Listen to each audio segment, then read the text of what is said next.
오늘 이 시간에는 너는 하나님과 화목하고 평안하라 라고 하는 제목으로 본문의 말씀을 함께 나누기를 원합니다. 우리가 옛말에 이런 말이 있습니다. 항상 우리가 지금도 항상 하는 말입니다만 배움에는 끝이 없다라는 그 말이 있습니다. 우리가 하나님의 말씀을 배우고 익히는 것이 역시 끝이 없듯이 우리가 하나님 안에서 살아가는 그 모든 삶 속에서는 항상 하나님의 말씀을 배우는 것에 열심을 내야 한다라는 부분을 다시 한번 강조를 합니다. 언제나 우리가 하나님 말씀 배우는 일에 열심과 최선을 다하는 것이 아마 우리 믿는 사람들의 가장 큰 덕목이 아닐까 하는 생각을 합니다. 그런 면에서 오늘 말씀을 가만히 보면 오늘 말씀은 엘리바스가 욥에게 또 이제 위로 아닌 위로를 하는 그러한 본문의 말씀입니다만 우리가 그런 모습을 가만히 볼 때 이제 물론 우리가 좀 부정적인 시각에서 보면 아니 뭘 이 사람들이 한 말에 대해서 굳이 마음에 둘 필요가 있을까 하는 그런 생각을 하게 됩니다만 오늘 말씀을 보면 그래 비록 엘리바스가 욥의 상황과 그 형편을 충분히 마음적으로 이해하지는 못하지만 그래도 그는 최소한 그 자신이 하나님 앞에서 어떤 삶을 살아야 하는지에 대해서는 알고 있는 그런 사람인 것 같습니다. 비록 친한 친구의 상황과 형편을 알지 못하고 오히려 그 친구의 마음을 알지 못하고 그저 하나님의 말씀을 훈계하듯이 그에게 이야기하는 부분에 대해서 욥은 되게 마음이 속상할지 모르겠지만 이 글을 읽는 저에게는 또 우리에게는 뭔가 이 엘리바스의 말이 참 우리에게 큰 교훈을 주는 그러한 대목이 없지 않아 있습니다. 모든 부분에서 아마 그걸 느끼겠더라고요. 사실 이걸 욥기서를 이렇게 읽다 보면 참 기분 나쁘고 더 이상 읽고 싶은 마음이 안 들 정도로 그런 책이기도 합니다. 끝까지 그냥 욥을 계속해서 정죄하고 그가 죄 있음에 대해서 계속해서 비난하고 비판하고 하나님 앞에 똑바로 살아 하나님께 잘 살아야지 네가 뭔 죄를 지었기 때문에 그런 벌을 받는 걸 네가 알아야지 하는 어떤 그런 계속된 다그침에 사실 읽고 싶지 않은 성경이기도 합니다. 하지만 그러한 그들의 욥의 친구들의 이야기 속에서는 결국 저는 그런 생각을 해요. 욥이 왜 하나님 앞에 계속해서 겸손과 끝까지 하나님을 의지하며 나갈 수 있었을까? 그 이유는 하나라고 생각합니다.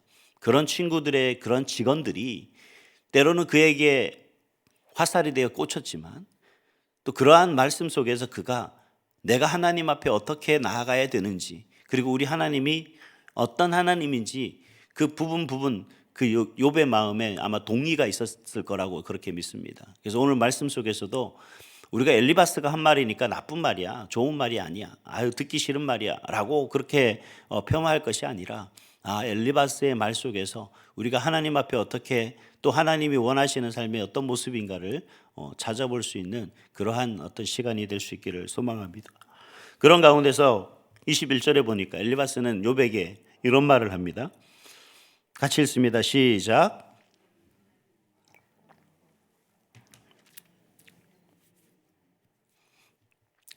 너는 하나님과 화목하고 평안하라 라고 하는 그 말을 시작으로 욥에게 또 다른 얘기를 하고 있는 것을 볼 수가 있습니다. 그런데 이 말씀 속에서 가만히 보면 물론 전제하는 내용들은 이미 수없이 우리가 들어와서 알고 있지만 결과적으로 우리가 하나님과 나와의 관계가 어떠해야 되는지에 대해서 잘 말하고 있는 그런 가르침인 것 같습니다. 저와 여러분들도 이 땅을 살아가는 저와 여러분들도 이런 하나님과 이 관계가 항상 화목과 평안으로 이루어질 수 있기를 간절히 소망합니다. 그렇다면 우리가 하나님과 화목하고 평안하기 위해서 어떠한 것들을 해야 되는가, 어떻게 해야 되는가에 대해서 엘리바스의 말을 통해서 세 가지로 함께 나누기를 원합니다. 첫 번째는 뭐냐면 하나님의 말씀을 마음에 두어야 한다라고 말하고 있습니다. 22절과 23절 말씀을 같이 읽습니다. 시작. 청하건대 너는 하나님의 입에서 교훈을 받고 하나님의 말씀을 내 마음에 두라. 내가 만일 전능자에게로 돌아가면 내가 지음을 받을 것이며 또 내 장막에서 불의를 멀리 하리라. 아멘. 하나님의 말씀을 마음에 두어야 한다라는 것입니다. 이 세상에는 많은 것이 있습니다. 또 우리가 바라볼 것이 많은 거죠. 우리가 또 읽을 만한 책들이 이 세상에는 너무나 많은 것을 볼 수가 있습니다. 근데 이 세상을 헤쳐나가기 위해서는, 이 세상을 우리가 살아가는 데 있어서는 정말 많은 우리 자신을 발견하게 되고 우리를 발전하게 될 그러한 책들도, 세상의 책들도, 그리고 교훈들에 담긴 어떤 책들이 자기 개발서들이 많습니다만, 정작 우리가 이 세상을 살아가는 데 있어서 우리에게 힘이 되고 또 우리에게 은혜가 되고 능력이 되는 것은 하나님의 말씀뿐이다라는 사실을 이야기하고 있습니다.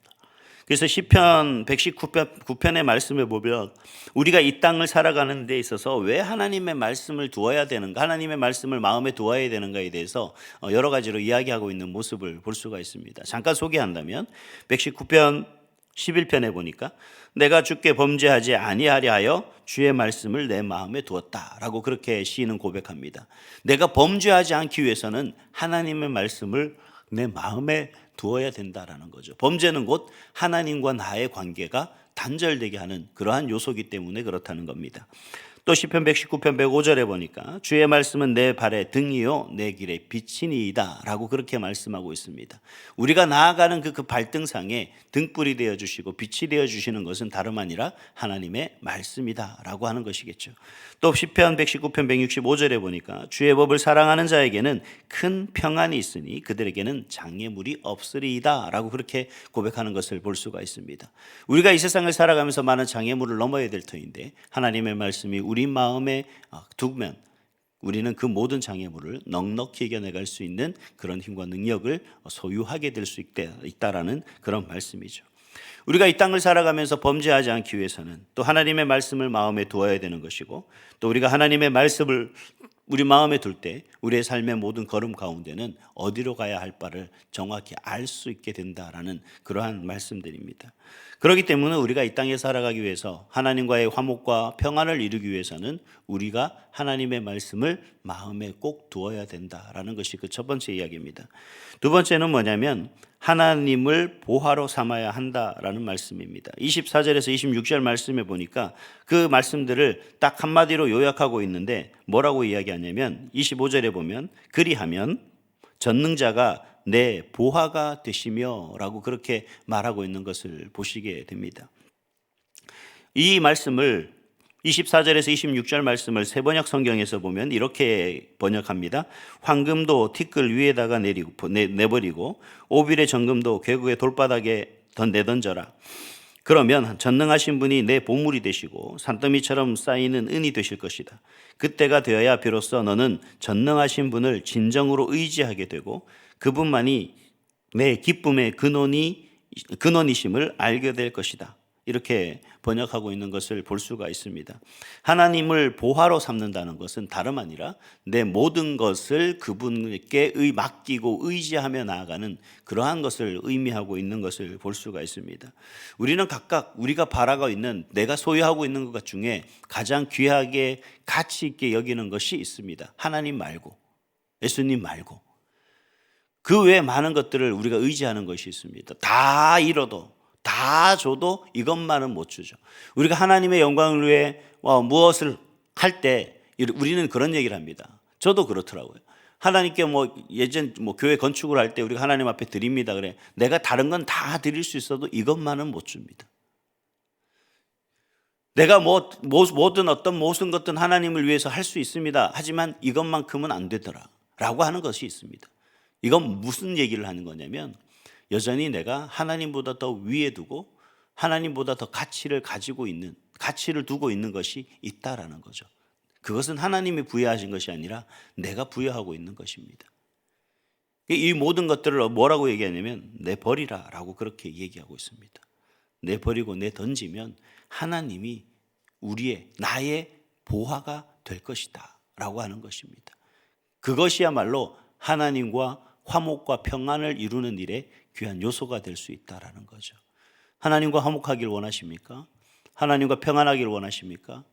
그 하나님과의 관계가 온전히 지속되기 위해서는 하나님보다 또 다른 것을 그 위에 두고 그것을 존귀하게 가치 있게 여기는 것이 바로 우상 숭배라는 것을 기억하시며 우리가 하나님을 가장 높은 위치에 두고 오직 그분만을 의지하고 바라고 원하시는 저와 여러분이 될 수 있기를 간절히 소망합니다. 제가 즐겨 부르는 찬송 중에 찬송가 94장인데 94장의 가사보다 뭐 이런 고백이 있습니다. 주 예수보다 더 귀한 것은 없네. 이 세상 부귀와 바꿀 수 없네. 이 세상 명예와 바꿀 수 없네. 이 세상 행복과 바꿀 수 없네. 근데 사실 그렇지 못하는 모습들을 발견하게 됩니다. 참 은혜 가운데 있을 때는 모든 걸 다 드릴 것 같은데 그 은혜가 떨어지면 돌아서면 벌써 다른 것에 치우쳐 있는 연약한 모습들을 우리가 보게 되죠.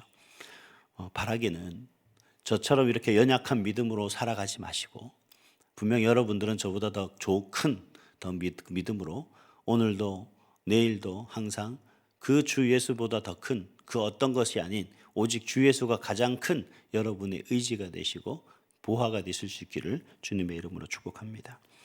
마지막으로는 하나님께 기도해야 됩니다. 하나님과 화목하고 평안하기 위해서는 기도해야 된다는 말씀입니다. 27절에서 28절 말씀에 보니까 뭐라고 얘기합니까? 너는 그에게 기도하겠고 그는 들으실 것이며 너의 소원을 내가 갚으리라 라고 그렇게 말씀하시는 것을 볼 수 있습니다. 하나님께 기도하면 하나님께서 들으시고 응답해 주신다는 아주 귀한 말씀이죠.